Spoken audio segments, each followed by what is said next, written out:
P रहे हूं। मैं गरीब तो हूं, इसमें कोई दो राय नहीं, इसमें कोई संदेह नहीं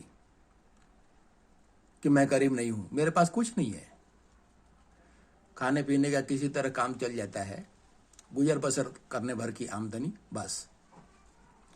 अब देखिए, एक बात बताना चाहता हूं, घमंड नहीं करना चाहिए। किसी को भी, किताबों में भी लिखा है, संतों ने भी बोला है कि घमंड, आखिर घमंड का एक दिन अंत हो जाता है, घमंड टूटता ही है। साधु संतों ने भी बोला है। लोग कहते हैं कि योगी सन्यासियों का अपमान नहीं करना चाहिए। बात तो सही है भैया, ये बात सत्य है लगभग। अब देखिए, राम और कृष्ण, हमारे देश में क्या नहीं था?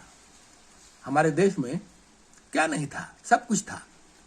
पुष्पक विमान नहीं था कि विमान नहीं था, कि टेलीविजन नहीं था, कि आकाशवाणी मोबाइल नहीं था, क्या नहीं था? सब कुछ था। हमारे देश में ही था, किसी और देश में नहीं था। लेकिन हुआ क्या?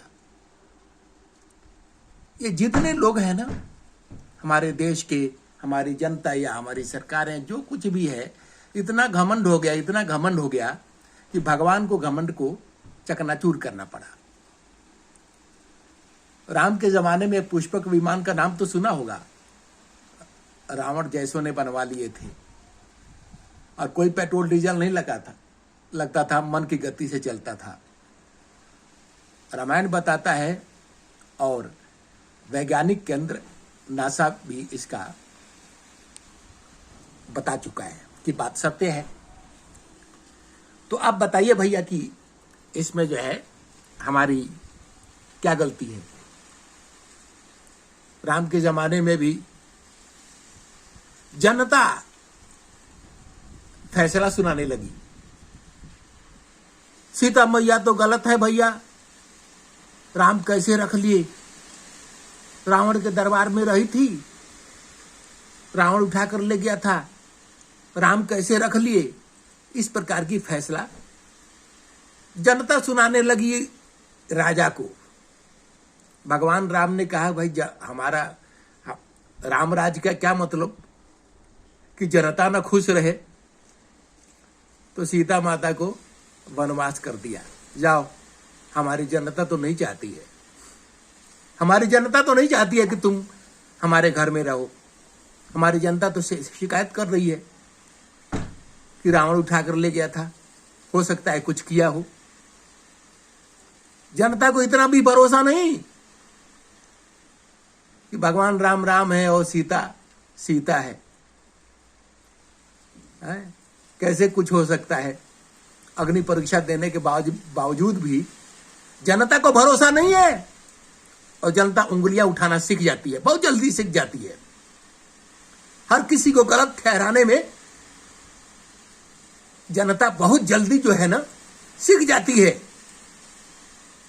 और कुछ न कुछ कहने लग जाती है। अरे भगवान राम को भी ये जनता नहीं छोड़ी, तो और किसी को क्या है? अब देखिए, कृष्ण के जमाने में मोबाइल था, आकाशवाणी हुआ, जिसका नाम आकाशवाणी था। बहुत कम लोगों के पास था, राजे महाराजे और कुछ पंडित पुजारी के पास था। जो गुरुजी थे कंस के, उनके पास था। उन्होंने मोबाइल किया और हिंदी में आकाशवाणी किया कि ऐ कंस, इसी कुंती का 8वां पुत्र से तू मारा जाएगा। टेलीविजन था, संजय ने महाभारत का युद्ध टेलीविजन से देख करके और सुना रहे थे धृतराष्ट्र को कि आज लड़ाई इतनी हुई, आज इतने मारी गई जनसंख्या, आज इतनी सैनिक मारे गए, ये हुआ, ये हार गया, दुर्योधन जीता तो भीम हारा, भीम जीता तो दुर्योधन हारा। इस तरह की कहानियां चलती रहती थी, और संजय टेलीविजन देख करके बताते थे।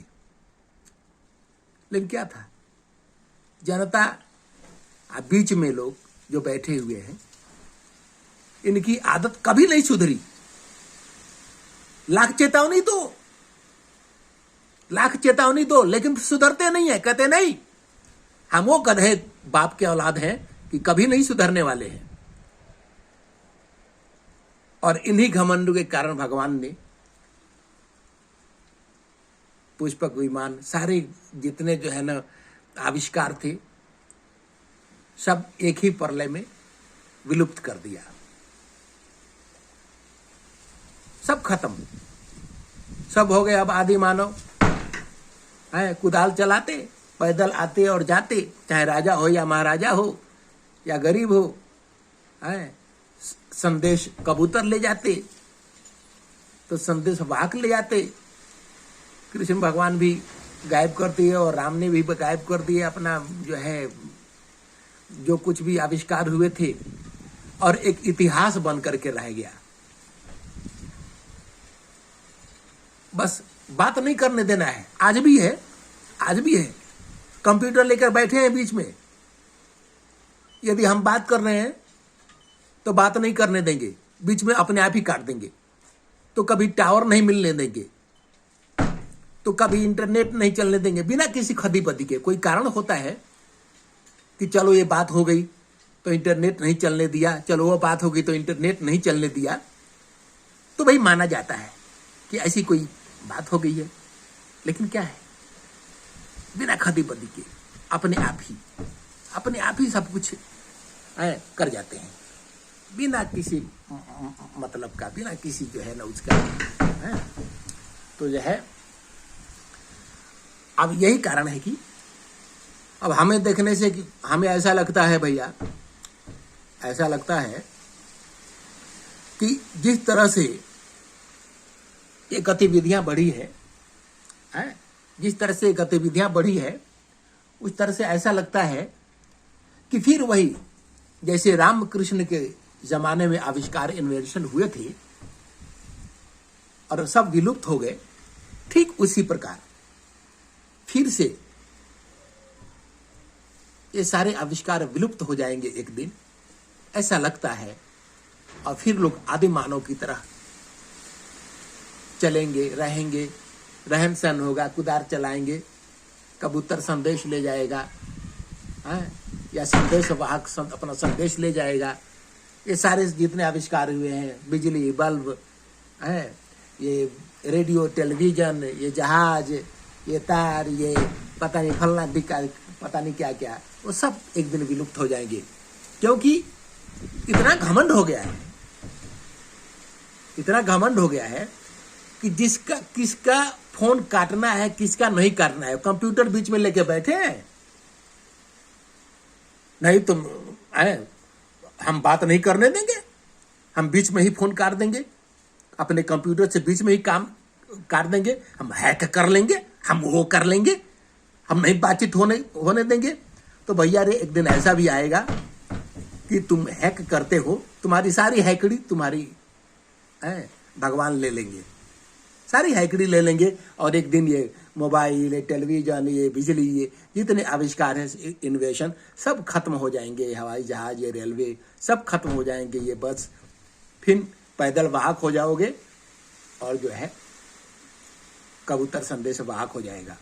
बस यही ये जनता भी चाहती है, यही ये सरकारें भी चाहती है, यही सब कुछ बातें चाहते हैं। चलो कोई कारण हो कि फोन से बात नहीं करने दिया जाए तो ठीक भी है। तो नहीं, जो कुछ भी नहीं है, आम जनता है, अपनी पसीना की कमाई लगा करके फोन खरीदा है, किसी तरह पैसा भी भरा दिया उसमें। पहले तो इनकमिंग नहीं लगता था, अब इनकमिंग का भी पैसा लगता है, उसको भी भरा दिया, इनकमिंग आउटगोइंग सारा भरा दिया। पैसा दे करके बात करना चाहता है, उसका भी तुम काट देते हो। क्यों काट देते हो? कारण क्या है? आतंकवादी है? गरीब आदमी का हम आतंकवादी हैं? मान लो कि हमारा ही फोन तुम बीच में कंप्यूटर लेके बैठे हो, काट देते हो, हम आतंकवादी हैं? हमारा कैरेक्टर कोई ऐसा वैसा है कि तुम हमें बात नहीं करने देते हो? हमने तो बीवी से आज बोल दिया, तू फोन ही मत कर मेरे से, कभी फोन मत करो, कभी बात मत करो मेरे से, कोई जरूरत नहीं है। बीच में कंप्यूटर वालों की इच्छा पूर्ति कर दो, कंप्यूटर वाले बैठे हैं, हैकर बैठे हैं, या जो कोई भी है जो कहता है कि तुम किसी से बातचीत मत करो, तो उसकी इच्छा पहले पूर्ति कर दो, तुम कभी फोन ही मत करो।